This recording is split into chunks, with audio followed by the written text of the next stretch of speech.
करेंगे 2.2 का question number 2। Question number 2 में हमने क्या निकालना है? द्विघात बहुपद।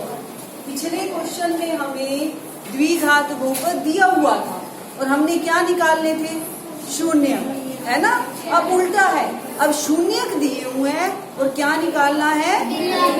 द्विघात बहुपद। ठीक है, उसके लिए आप ये फॉर्मूला नोट कर लो। क्या फॉर्मूला होता है? ये वाला द्विघात बहुपद।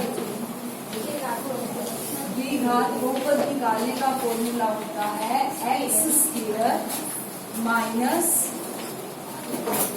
शून्यकों का योगफल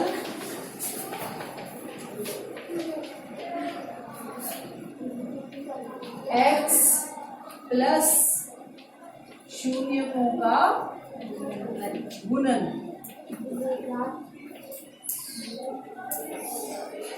ये होता है द्विघात बहुपद निकालने का फॉर्मूला। इसको हम शॉर्ट में ऐसे भी लिखते हैं, x square minus S x plus P.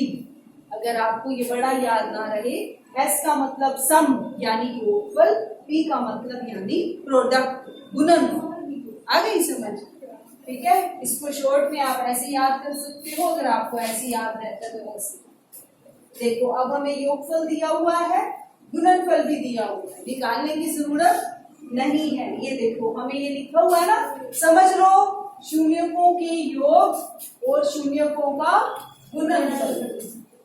अब ये क्वेश्चन दो टाइप का आता है पेपर में, आता भी जरूर है, सुन लो पहले सभी, ये क्वेश्चन आता भी जरूर है। कैसे आता है ये? या तो इसमें शून्यकों का योग और गुणनफल दिया होता है या सिर्फ शून्य दिए हुए होते हैं। अब इसमें फर्क है, काकुल नहीं सुनाई दे रहा। शून्यकों का योग और गुणनफल दिया हो तो बहुत सीधा है, आप निकाल लोगे, है ना। अगर ना दिया हो योगफल और गुणनफल तो पहले आपको योगफल और गुणनफल निकालना होगा। तो दिया क्या होगा? शून्यक दिए हुए होंगे। शून्यक अगर दिए हैं तो आप क्या निकालोगे? शून्यकों का योगफल और शून्यकों का गुणनफल। तभी तो लगेगा ना ये फॉर्मूला। अगर योगफल और गुणनफल ही नहीं होगा आपके पास तो आप फॉर्मूला कैसे लगाओगे?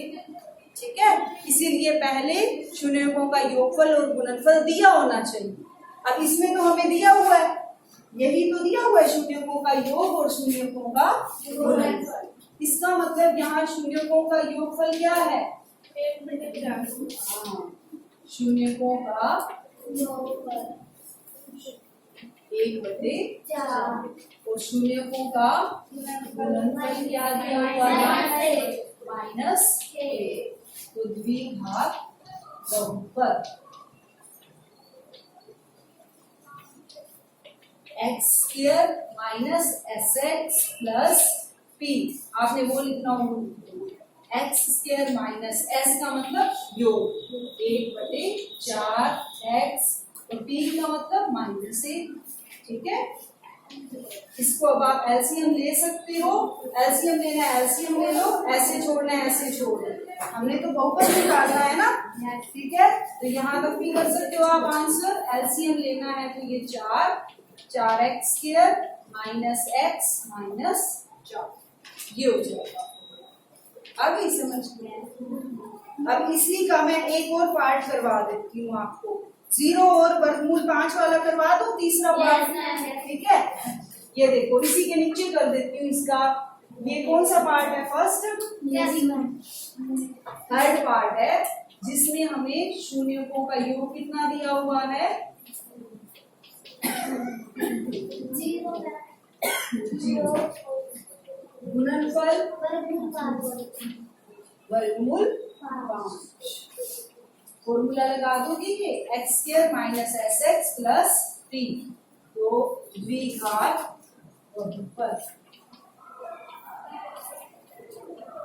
X square minus S x, S कितना है? 0 इंटू एक्स प्लस पी कितना है? वर्गमूल 5। ये तो 0 ही हो जाएगा, एक्स स्क्वायर प्लस वर्गमूल 5, ये आ जाएगा आंसर। आ गई समझ? अब सारे पार्ट कर लोगे इसके? जो ना हो मुझे बता देना, समझा। ठीक है।